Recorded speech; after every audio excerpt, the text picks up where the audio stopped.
नमस्कार दोस्तों, मैं जितेंद्र गुड़ा आज आपके साथ फिर से हाजिर हूँ भारतीय संविधान की नई क्लास को लेकर। पीछे तक हम राज्य के नीति निर्देशक तत्वों को पढ़ रहे थे, जिसके तहत हम आर्टिकल 43 तक पहुंचे। आज इसी क्लास को, जो राज्य के नीति निर्देशक तत्व है, उसी क्लास को आगे बढ़ाएंगे। हम पढ़ क्या रहे थे? राज्य के नीति निर्देशक तत्व, राज्य के नीति निर्देशक तत्व, नीति निर्देशक तत्व।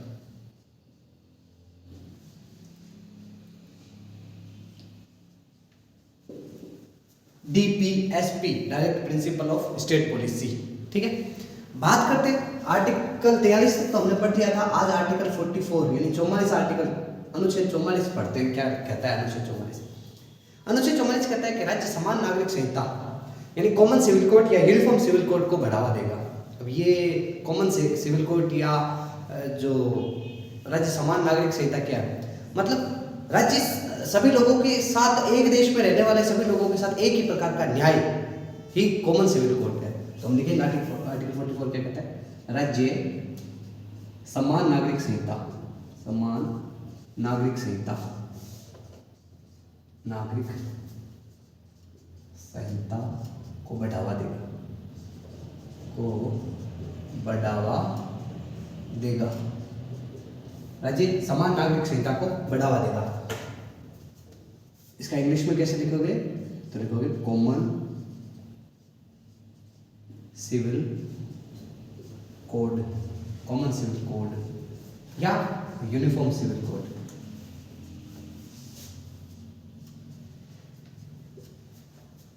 यूनिफॉर्म सिविल कोड, ठीक है, कॉमन सिविल कोड या यूनिफॉर्म सिविल कोड। ठीक है, क्या कहता है कॉमन सिविल कोड या यूनिफॉर्म सिविल कोड? इसका मतलब होता है एक देश में रहने वाले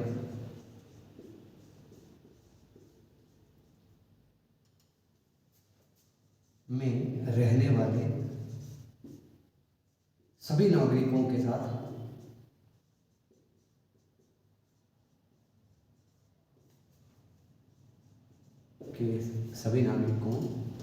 के साथ एक जैसा कानून। ठीक है, एक देश में रहने वाले सभी नागरिकों के साथ एक जैसा कानून ही कॉमन सिविल कोड या समान नागरिक संहिता कहलाता है। और क्या कहता है? एक बात आप इसमें और नोट लगा के लिखिए, स्पेशली लिख दीजिए कि विवाह, तलाक, गोद और उत्तराधिकारी जैसे विषयों को छोड़कर अधिकांश मामलों में भारत में एक जैसा कानून है। कौन कौन सा? विवाह। आप समझते हो, जानते भी हो कि हर धर्म में उस धर्म के अकॉर्डिंग अलग अलग तरीके से विवाह किया जाता है। ठीक है, तलाक की प्रथा अलग अलग होती है, गोद की प्रथा अलग अलग होती है, और उत्तराधिकारी पद का अलग अलग तरीके से, मतलब किसी व्यक्ति किसको उत्तराधिकारी बनाना है, किसको नहीं बनाना, तो वो अलग अलग तरीके से होता है। तो साफ साफ लिखा है 44 में कि विवाह, तलाक, गोद व उत्तराधिकारी जैसे मामलों को छोड़कर अधिकांश सभी मामलों में भारत में एक जैसा कानून होगा। क्या लिखेंगे? विवाह, तलाक, गोद व उत्तराधिकारी।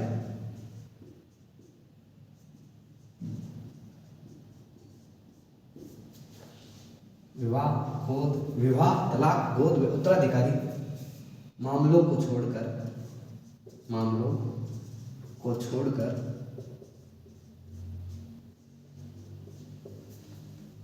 बाकी शेष सभी मामलों में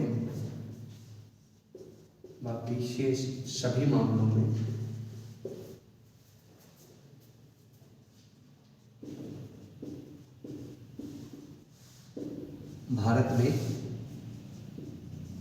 एक जैसा कानून है, एक जैसा कानून है।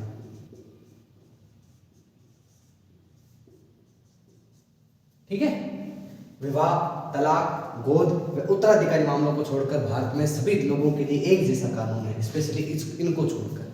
ठीक है, तलाक की प्रथाएं अलग अलग निभाई जाती है, किस प्रकार तलाक दिया जाता है सब जानते हो आप। ठीक है, हमारे मुसलमान भाई बहनों में अलग तरीके से रिवाज से तलाक होता है, हिंदुओं में तलाक अलग होता है, सिखों में तलाक अलग तरीके से होता है। तो यानी तलाक का मामला अलग होता है, विवाह का मामला अलग होता है, गोद का मामला अलग अलग होता है सभी धर्मों में, उत्तराधिकारी का मामला अलग अलग होता है। तो इन मामलों को छोड़कर बाकी से सभी मामलों में भारत में सभी लोगों के लिए एक जैसा ही कानून होगा, ये कहता है आर्टिकल 44। ठीक है, अब आर्टिकल 45 क्या कहता है, इसको एक बार लिखो। 45 अलग थोड़ा बड़ा है आर्टिकल, तो उसको समझाने के लिए जगह चाहिए। इसको आप लिख लें या स्क्रीनशॉट लेना चाहते हैं स्क्रीनशॉट ले लीजिए।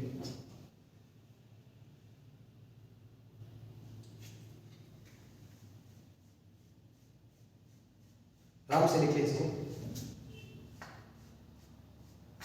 स्क्रीनशॉट ले ले चाहे लिख ले, जो आपकी इच्छा है वो कर ले।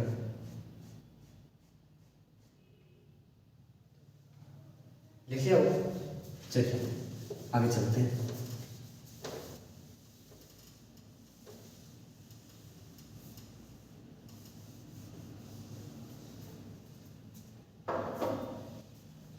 अब बात करते हैं आर्टिकल 45। आर्टिकल 45, आर्टिकल 45 क्या कहता है? देखो, आर्टिकल 45 कहता है कि राज्य 6 से कम उम्र के बच्चों को, 6 से कम उम्र के बच्चों जो भी है, 6 से कम उम्र के बच्चों को बाल्यावस्था व उनकी जो शिक्षा है, प्रारंभिक शिक्षा है, उनकी व्यवस्था करवाएगा। राज्य 6 से कम उम्र के बच्चों की उनकी बाल्यावस्था व उनकी जो प्रारंभिक शिक्षाएं हैं उनकी व्यवस्था करवाएगा। ठीक है, क्या लिखेंगे? राज्य 6 वर्ष से कम उम्र के बच्चों की बाल्यावस्था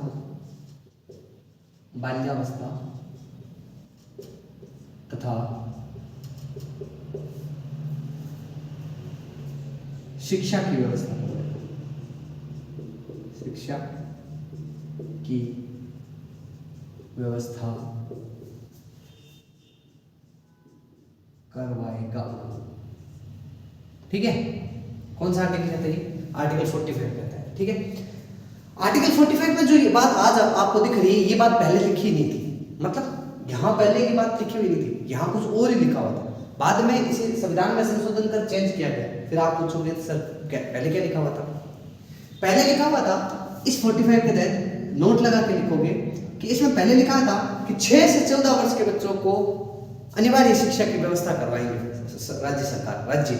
राज्य है वो 6 से 14 वर्ष के बच्चों को अनिवार्य शिक्षा की व्यवस्था करवाएगा। लेकिन आज इस बात को उठाकर बात है 86वें संविधान संशोधन की। 86वां संविधान संशोधन हमने काफी बार पढ़ा है, लेकिन आज फिर इसको थोड़ा एक डिटेल से पढ़ लेते हैं ताकि आपको रिकॉल हो जाएगा। संविधान संशोधन क्या कहता है? 86वां संविधान संशोधन पूछा जाए हुआ कब, तो याद रखना 2002 में। इस 86 संविधान संशोधन को थोड़ा डिटेल से पढ़ते हैं। देखिए, पूछा जाए किसके द्वारा, तो वर्ष 2000 में अटल बिहारी वाजपेयी ने सुप्रीम कोर्ट के पूर्व मुख्य न्यायाधीश, एससी मतलब सुप्रीम कोर्ट, पूर्व मुख्य न्यायाधीश CJI chief justice of India नाम था। सुप्रीम कोर्ट के पूर्व मुख्य न्यायाधीश जिसका नाम होगा था MN वेंकट चलैया।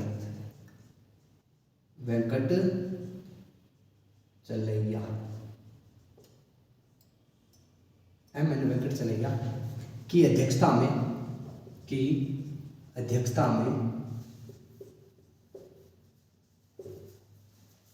संविधान समीक्षा आयोग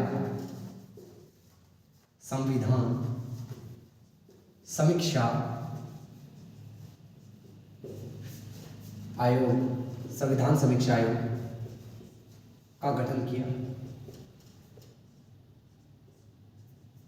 गया। ठीक है, इस संविधान समीक्षा आयोग ने रिपोर्ट दी थी अपनी, वो रिपोर्ट दी थी वर्ष 2002 में। ठीक है, इस संविधान समीक्षा आयोग ने अपनी रिपोर्ट दी थी वर्ष 2002 में। और इस रिपोर्ट के आधार पर ही संविधान में, इसी रिपोर्ट के आधार पर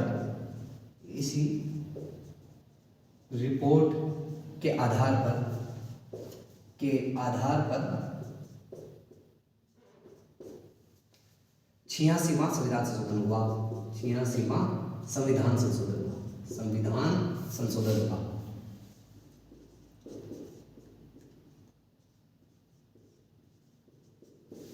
ठीक है, समझ आया? 86वां संविधान संशोधन कैसे हुआ?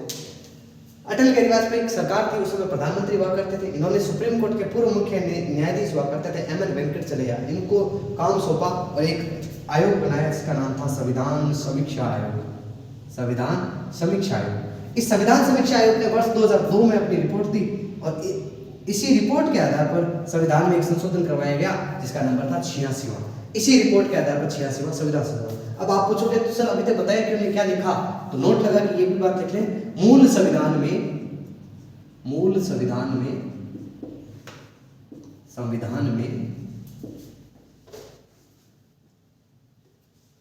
आर्टिकल 45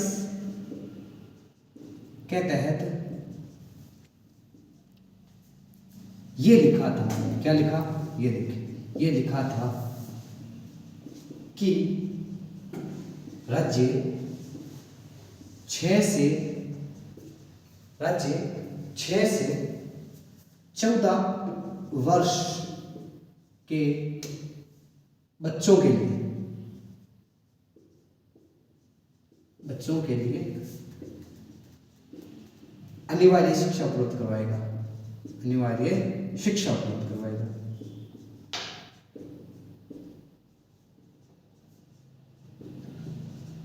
अनिवार्य शिक्षा उपलब्ध करवाएगा।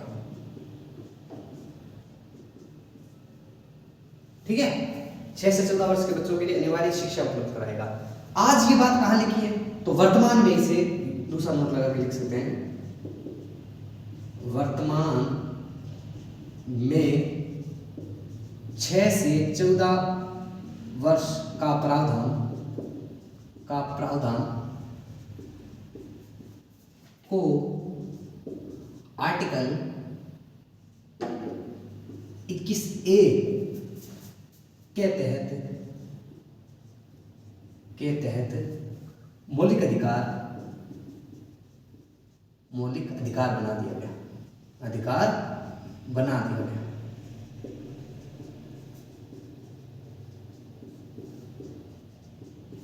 ठीक है, समझ आएगा?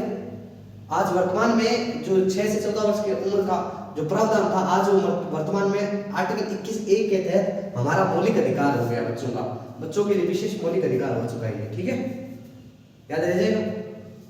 देखिए और क्या है इसमें, और क्या कहता है कि कुछ चेंजेस और हुए। बिल्कुल एक नोट और लगा के लिख सकते हो आप कि आर्टिकल 45 को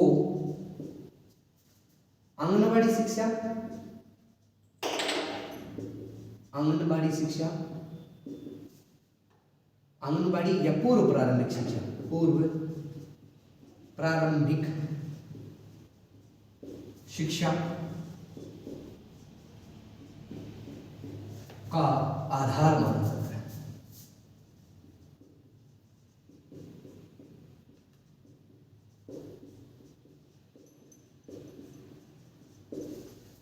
ठीक है, पूर्व प्रारंभिक शिक्षा या आंगनबाड़ी शिक्षा का आधार माना जाता है। वापस देख लो एक बार, आर्टिकल 45 राज्य 6 से कम उम्र के बच्चों 0 से 6 वर्ष, कहीं 0 से 6 वर्ष आए तब भी समझ लेना कि बात सर इस आर्टिकल में यही बात हो रही है कि 6 वर्ष से राज्य 6 वर्ष से कम उम्र के बच्चों को बाल्यावस्था तथा उनकी शिक्षा की व्यवस्था करवाएगा। साथ ही ये बात जो हम अभी बात की है ऊपर वाली, ये मूल संविधान में उल्लेखित नहीं थी, इसे 86वें संविधान संशोधन द्वारा ऐड किया गया। 86वां संविधान संशोधन कब हुआ? वर्ष 2002 में हुआ। क्या था इसमें? वर्ष 2000 में अटल बिहारी वाजपेयी ने सुप्रीम कोर्ट के पूर्व मुख्य न्यायाधीश एम एन वेंकटचलैया की अध्यक्षता में एक संविधान समीक्षा आयोग की स्थापना की और इस आयोग ने अपनी रिपोर्ट 2002 में दी और इसी के आधार पर 86वां संविधान संशोधन हुआ।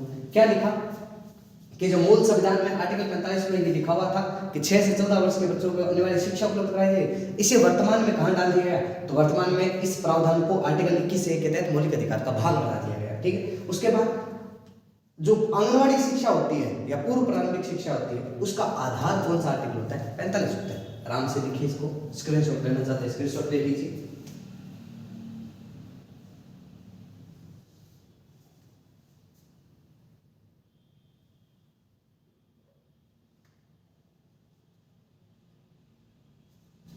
लिख लिया होगा आपने, साफ कर देता हूं।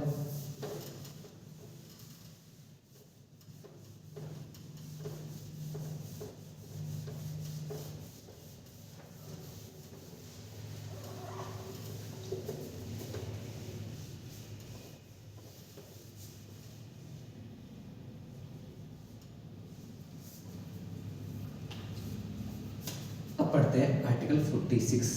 आर्टिकल 46 क्या कहते हैं?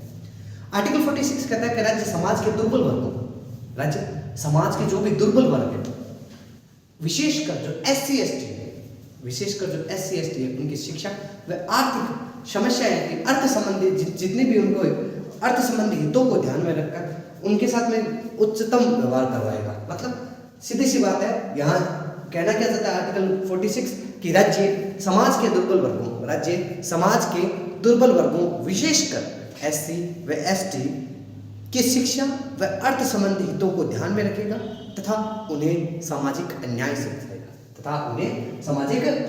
बचाएगा। चलिए लिख लेते हैं। राज्य दुर्बल वर्गों विशेषकर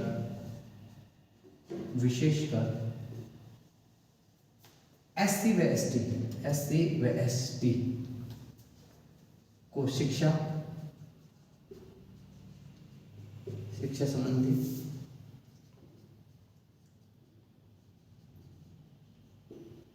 व हितों को ध्यान में रखकर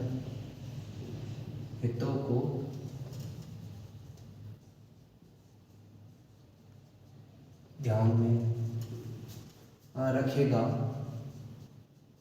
तथा इन्हें सामाजिक अन्याय से बचाएगा।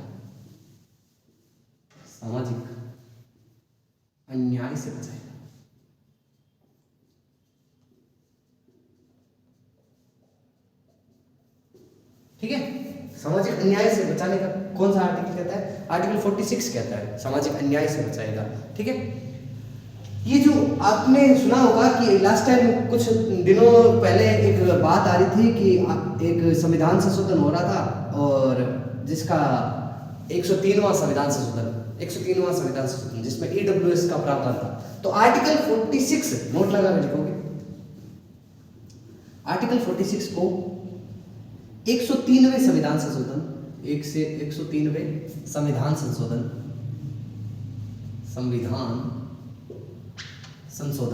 103वां संविधान संशोधन किससे संबंध रखता था? पता होगा आपको, EWS से। 103वें संविधान संशोधन का आधार माना जाता है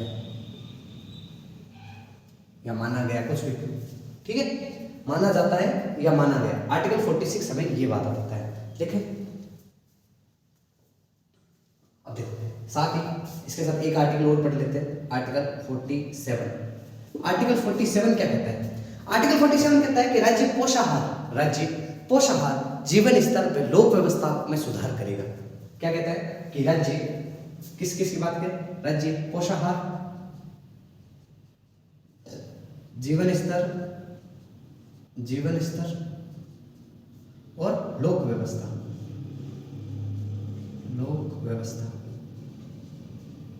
किसके लिए बात की? राज्य पोषाहार जीवन स्तर व लोक व्यवस्था, राज्य पोषाहार जीवन स्तर व लोक व्यवस्था में सुधार करेगा। ठीक है, लोक व्यवस्था में सुधार करेगा।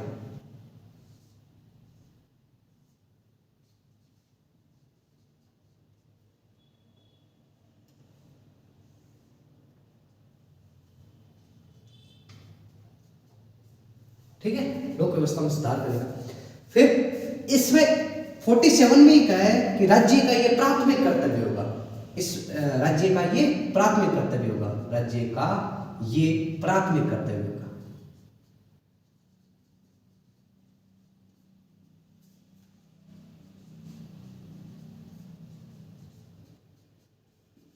और किसी भी अनुच्छेद में, भारतीय संविधान के किसी भी अनुच्छेद में प्राथमिक कर्तव्य शब्द उल्लेख नहीं मिलता। किसी राज्य के लिए प्राइमरी ड्यूटी कह दिया एक तरीके से, आपका प्राथमिक कर्तव्य है कि आपको ये करना ही होगा, तो वो एक आर्टिकल बनता है आपका आर्टिकल 47। आर्टिकल 47 ही ऐसा एक आर्टिकल है जिसमें राज्य के प्राथमिक कर्तव्यों का उल्लेख मिलता है। ठीक, इस आर्टिकल 47 और क्या उल्लेख मिलता है? देखो, आर्टिकल 47 में ये भी उल्लेखित है कि स्वास्थ्य के लिए जो भी घातक मादक पदार्थ होते हैं, स्वास्थ्य के लिए जो भी घातक पदार्थ होते हैं, उनके सेवन पर राज्य रोक लगाएगा। ठीक है, हालांकि सीधे से कह दिया कि आप जो स्वास्थ्य के लिए हानिकारक है उनको आप रोक लगाओगे, लेकिन एक बात ये भी लिख दी, इसमें ये भी उल्लेखित है कि जो औषधि प्रयोजन से को भी ध्यान में रखेंगे। जैसे औषधि प्रयोजन, जैसे मैंने ये लाइन बोली तो आपको दिमाग में आ रहा होगा कि घातक पदार्थ, तो जैसे अल्कोहल भी एक घातक पदार्थ ही है, लोग पीकर मारे जाते हैं कितने अल्कोहल से, या फिर कितने वायलेंस करते हैं, तो इस हिसाब से उसको भी बंद कर देना चाहिए ना। हाँ बिल्कुल, आपकी बात, आपका सोचना एकदम जायज है बात का, लेकिन लिखा साथ में ये भी है ना कि औषधि प्रयोजन से कुछ भी हम शामिल करते हैं उन बातों को ध्यान में रखेगा। औषधि प्रयोजन, अल्कोहल का उपयोग नॉर्मली आप एक डोज के रूप में लेते हो तो बढ़िया होता है। अल्कोहल कहते हैं कि माँ के दूध के बाद बियर सबसे ज्यादा पौष्टिक आहार बियर में होता है, ठीक है। हाँ, लेकिन लिमिट में पीना चाहिए उस चीज का भी, लिमिट में रखोगे तभी आपके साथ में अल्कोहल भी आपको अमृत के रूप में काम करेगी, तो उसका भी एक लिमिट होना चाहिए। यहाँ कोई लिमिट है ही नहीं, पीने बैठ गए तो बाद में बोतलें खत्म होंगी, खुद खत्म नहीं होंगे, फिर कोई और उठा के ही लेके जाएगा। तो यानी आप इन चीज़ों को ध्यान में रखें, ऐसा ना करें। अगर आप डॉक्टर भी सलाह देते हैं कि आप अल्कोहल स्पेशली छोटे छोटे कहते हैं पैग लगा दो, ये छोटे छोटे पैग डॉक्टर्स भी लेते हैं, बिल्कुल लेते हैं, कि उनको भी पता है कि अल्कोहल को अगर हम दवाई के रूप में लेते हैं तो अल्कोहल बहुत अच्छा है हमारे लिए, स्वास्थ्य के लिए बहुत फायदेमंद होता है। लेकिन बातों को समझते नहीं है लोग क्या करते हैं कि जब कोई चीज़ की अति हो जाती है ना, अति बहुत ज़्यादा नुकसान पहुंचाती है। अति बहुत मैं कह रहा हूँ, अति खाना ज़्यादा खा लेते हैं फिर भी अति हो जाता है, फिर भी पेट में दर्द लग जाता है। आप कतली खा लो, अति कर लो, बादाम कतली खा लो, बादाम कतली कहते हैं कि बढ़िया रहती है, खाओ, अति कर लो, वो भी आपको नुकसान पहुंचाएगी, बाद में इधर उधर इन्हों ढूंढते फिरोगे, ठीक है। तो कोई चीज़ की भी अति नहीं होनी चाहिए। नॉर्मली आप कुछ चीज़ को, किसी भी चीज़ को खाते हो तो वो बेटर है, लेकिन किसी चीज़ की अति नहीं करनी चाहिए हमें, ठीक है। अति हमेशा खराब करती है। तो क्या लिखा हमने कि आर्टिकल 47 में ये भी उल्लेखित है कि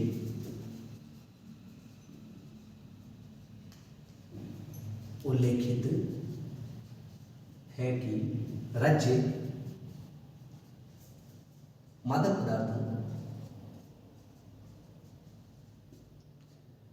पदार्थों के सेवन पर रोक लगाएगा। हालांकि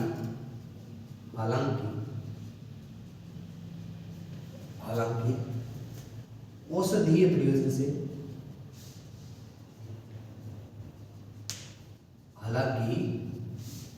हालांकि औषधीय प्रयोजन को भी ध्यान में रखिएगा,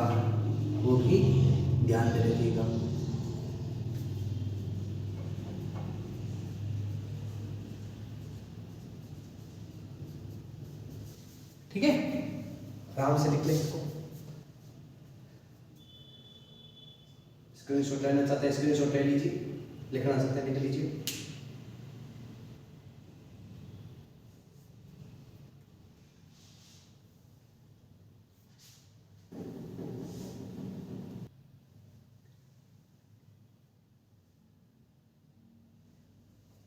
चलिए दोस्तों, ये हुआ आर्टिकल 47 और 46। आगे बढ़ते हैं।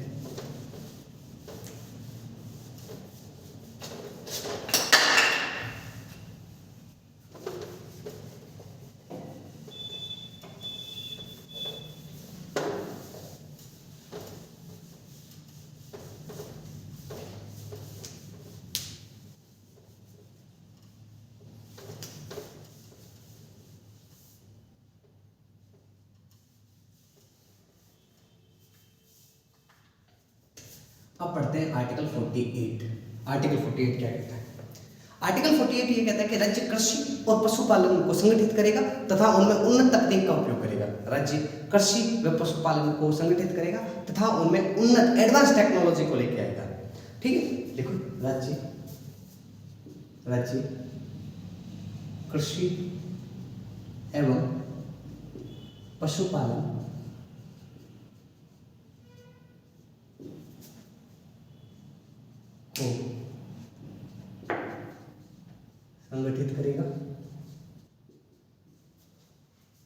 तथा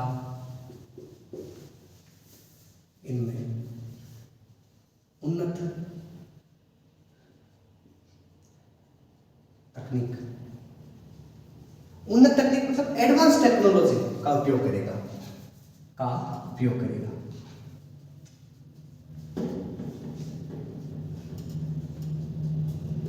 ठीक है। हम जानते हैं कि पिछले कई सालों से किस प्रकार कृषि में, विशेषकर कृषि में कितना देश में योगदान अलग से हो गया, टेक्नोलॉजी कितनी बढ़ चुकी है राजस्थान में, क्या पूरे देश में टेक्नोलॉजी ने कृषि के क्षेत्र में भी बहुत सुधार किए। तो अभी जो 3 कृषि बिल आए थे ना, मोदी जी के द्वारा लेके आए थे, उनको आधार आर्टिकल 48 ही बताया था। ठीक है, पूछा जा सकता है कि आर्टिकल जो कृषि बिल पेश किए गए थे केंद्र सरकार द्वारा, उसका आधार कौन सा आर्टिकल है, क्योंकि करंट इशू है, चीज करंट इशू का होना तो उस चीज को आपको फोकस रखना पड़ेगा। तो आर्टिकल 48 है, क्योंकि करंट इशू से रिलेट करता है, तो आप इसको याद रखना कि जो 3 कृषि बिल थे उनका आधार भी कौन सा आर्टिकल रखा गया था, आर्टिकल 48 रखा गया।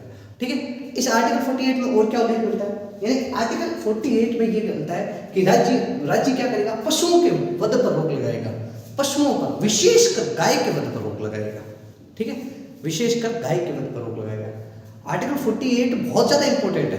कई लोग, संविधान सभा के कई ऐसे मेंबर्स हुए हैं जिन्होंने कहा कि आर्टिकल, अगर मुझे एक तरफ पूरा संविधान दे दिया जाए और एक तरफ आर्टिकल 48 दे दिया जाए जिसमें गाय के वध के बारे में उल्लेख मिलता है, तो मैं उसको लागू करवाऊंगा, पूरा संविधान छोड़ दूंगा। आर्टिकल 48 में गाय को, हम हिंदू धर्म में गाय को माता के रूप में पूजा जाता है। ठीक है, और गाय हमारे लिए पवित्र पशु है, इसीलिए लोगों ने गाय के वध पर रोक लगाई थी कि गाय के वध पर रोक लगाएं। तो इससे क्या होगा, गाय के वध पर रोक लगाने के लिए लोगों ने बहुत सा कहा कि इस जो आर्टिकल 48 है इसको लागू करवाएंगे पूरे संविधान से पहले। तो मतलब आर्टिकल 48 इतना इंपॉर्टेंट है, तो इसमें लिख सकते हैं नोट लगा के, आर्टिकल 48 में ये भी उल्लेखित है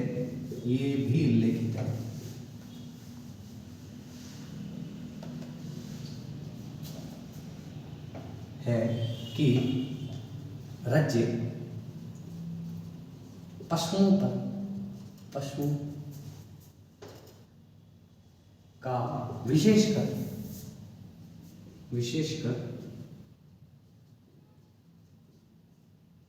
गाय के वध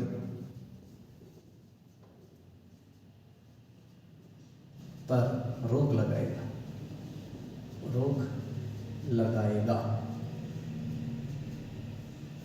ठीक है, विशेषकर गाय के वध पर रोक लगाएगा। ठीक है, आर्टिकल 48 बहुत ज्यादा गांधी जी से प्रेरित है।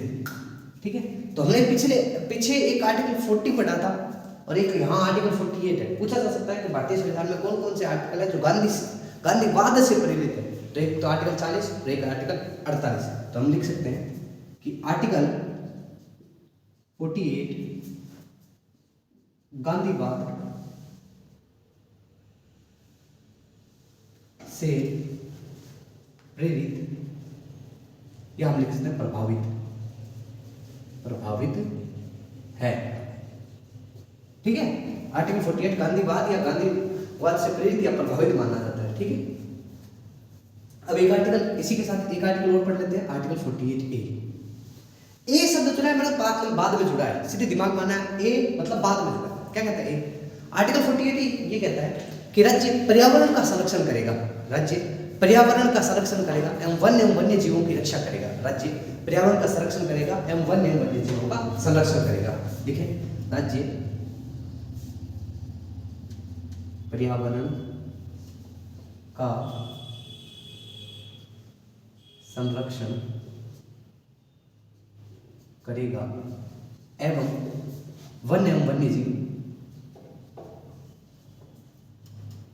वन्य जीवों का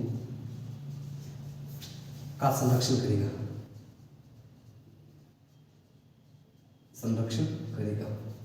ठीक है, आर्टिकल 48A है, मतलब बाद में जुड़ा है। कब जोड़ा पूछा जाए तो लिखोगे आप कि इसे जोड़ा गया 42वें संविधान संशोधन से। 42वें संविधान संशोधन से 42वां संविधान संशोधन कब हुआ?